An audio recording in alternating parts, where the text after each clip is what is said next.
The second Republican primary debate nears as the field of eligible candidates grows smaller. And some residents in Hawaii are returning home more than a month after the deadly wildfires. The morning rundown starts now.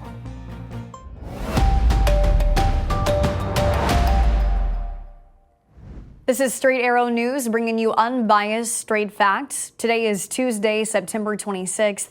Thank you for joining us. I'm Kara Rucker. The field is set for the second GOP presidential primary debate. 7 candidates are expected to take the stage, down one from the first debate. The debate, hosted by Fox Business Network and Univision, will take place tomorrow night at the Ronald Reagan Presidential Library in Simi Valley, California. All but one presidential hopeful from the first debate will be returning for round 2. Former Arkansas Governor Asa Hutchinson did not reach the polling threshold required to qualify. While former President Donald Trump is still the party's leading nominee, dominating in national and early state polling, he will once again skip out on debate night, holding another counter-programming event. This time he plans on speaking with current and former union workers in Detroit as the United Auto Workers strike nears the 2-week mark. The debate begins at 9 p.m. Eastern.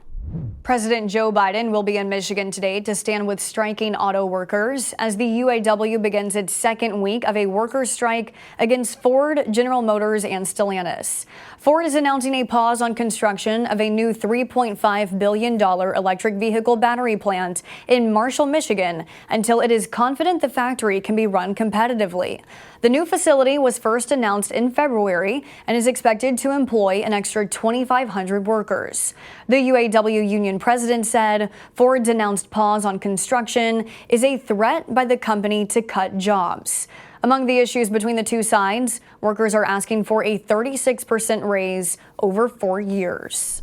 Some residents in Maui are able to finally return to their properties in Lahaina after the town was destroyed in the deadly wildfires last month.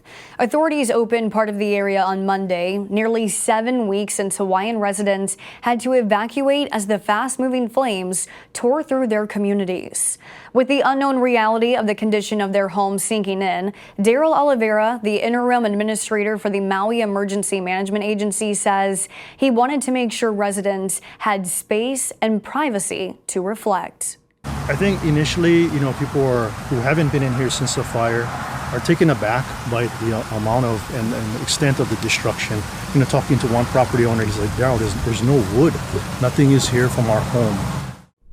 At least 97 people died in the wildfires and more than 2,000 homes were destroyed. Officials predict it will take at least a decade to rebuild. Over the weekend, a man was seen throwing Molotov cocktails at Cuba's embassy in Washington. Both Cuba's foreign minister and president have denounced the attack as terrorism. U.S. officials have not announced a motive, but did condemn the attack. At last week's United Nations General Assembly in New York, Cuba's president was in attendance, and Cubans held protests outside the building over his presence in the U.S. According to a law enforcement source who spoke with CBS News, the 2 devices thrown at the embassy likely did not explode at all. 7 passengers and 1 crew member aboard a JetBlue flight had to be taken to the hospital after the plane experienced what the airline called sudden severe turbulence. The flight from Ecuador to Fort Lauderdale became rocky as it neared Florida. After landing safely, the 8 people were taken to a hospital to be treated and evaluated. The severity of their injuries and their conditions have not been released. The National Transportation Safety Board says it has opened an investigation. The airline has taken the plane out of service for inspection. This incident follows several others this year where passengers were injured during turbulent flights. The latest occurred last month when 11 people on a Delta flight were taken to the hospital. Finally this morning, graphic designer Berkey Belser died on Monday at the age of 76. While you may not be familiar with his name, you see his work every day in your grocery store, pantries, and refrigerators. Belser was the creator of the Nutrition Facts label seen on the packaging of nearly every food we purchase. The label was created in 1994 after the passage of the Nutrition Labeling and Education Act, when the Food and Drug Administration reached out to Belser after seeing his other famous work, the black and yellow energy guide label found on appliances.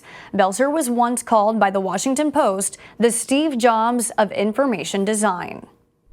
Before we leave you today, we wanted to issue a correction from Monday's show. We reported former President Jimmy Carter and his wife Rosalind are the nation's longest married couple. They are in fact the longest married presidential couple at 77 years. Thanks for joining us on the Morning Rundown for this Tuesday. Be sure to check out more of our work at straightarrownews.com. And you can also find the latest Rundown episodes available as a podcast. We'll see you back here tomorrow. Until then, I'm Kara Rucker. Have a great day.